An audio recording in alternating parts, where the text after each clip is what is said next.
This is Bob the Duck reporting on Bionic Commando Rearmed. If you're like me and you grew up a child in the 80s, a gamer in the 80s, this game, Bionic Commando, defined part of your childhood. And so seeing a remake, I'm not even going to talk. I'm just going to let you take in the opening.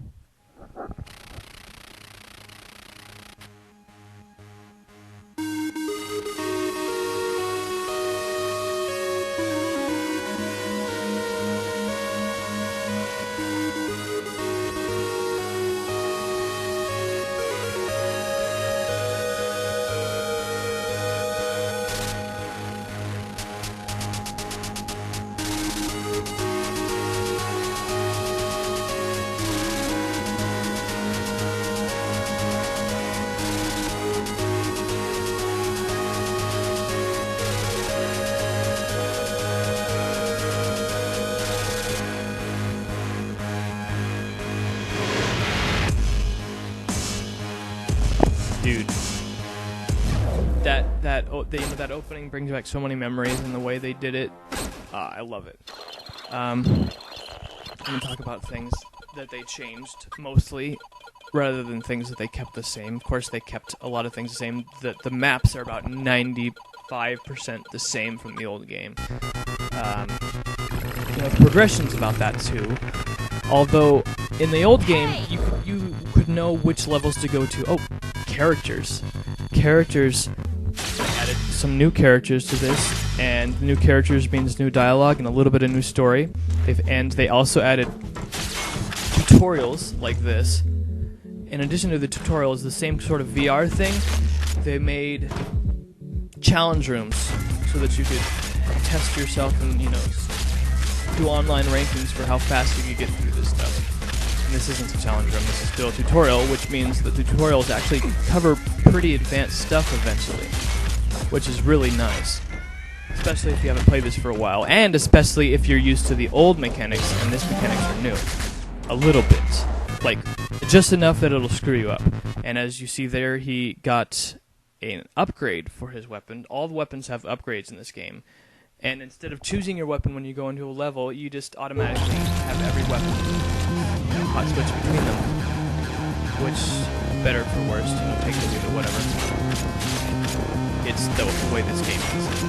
Another thing is that this game doesn't have level grinding. The little blue thing is just points. It's points that add up at the end of the game.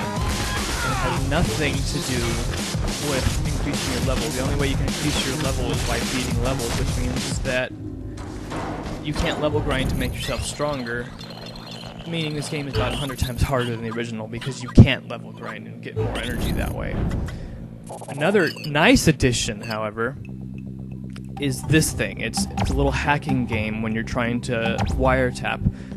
Instead of just wiretapping and having it work sometimes and not work other times and having it be completely arbitrary, and this time you actually control whether it works by doing this little mini game. And it's fun. It's something that you might want to do by yourself. You might want to do just to do it. I always go straight through the hacking. I don't even go to the communication until afterwards, although you can do the communication to open doors. That is one thing from the original game that they kept, which is a little bit annoying, especially in Area 8, because there's more than one communication that you get to go to. Now, the swinging mechanic is slightly different. Slightly. It's different enough that if you're an expert at the old game, you will be baffled at this because you have to switch just ever so slightly in your technique. Another thing they changed is the way a lot of the weapons are made. This guy, the bad guy is using the rocket launcher, and yes, they're explosive now, which makes sense. Except in the original, they were just balls of energy that couldn't reflect. Or if they reflected, they wouldn't hurt you. Another thing, and so the dynamic of all the weapons has changed. The shotgun knocks you back. Joe's machine gun's absolutely awesome, but it has a kick on it too. And the boss fights, this game, so much better than the original. The only complaint that I have is that they never once had a boss fight that involved a reactor. Every single boss fight in Bionic Commando, the very first one, had reactors in it. And that was always the target of the boss fight, was to destroy the reactor, right? Well, you see a reactor once in the Albatross, I believe. And that's it. That's their only nod to the reactors. And I'm like, well, couldn't they have had, in Area 12, just had one reactor that you could fight? You get an assortment of new weapons in this game, too. Remember those little things that fired the lasers in Area 10, I believe? You get their weapon now, which is completely awesome. And Joe's machine gun. Joe's machine gun is my new favorite weapon, completely. Yeah, notice it has a little bit of kick. Another thing you might notice is the music. It's called electro. Not techno, because techno is boom. Electro actually has, a progression to it that techno doesn't.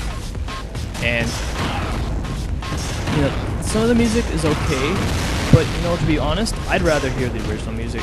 And this isn't the original music. This is an electrolyzed version of the original music. So, I don't know. I wasn't a big fan of the music. Another thing that they added in this game were extra challenges in each level. Not just challenge rooms, but like challenges here. So what you're trying to do is going over to that light post on that's sticking out of the water, and I think you're supposed to use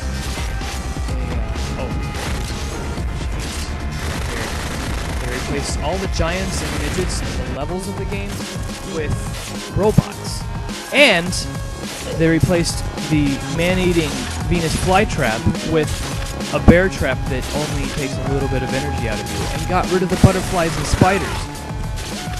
The entire feeling of Area 3 is changed because they removed enemies, and I don't know why. It's not like butterflies and spiders would have been, too out there for this game. This game's out there enough as it is. And the Venus flytraps too, and they got rid of the broken elevator.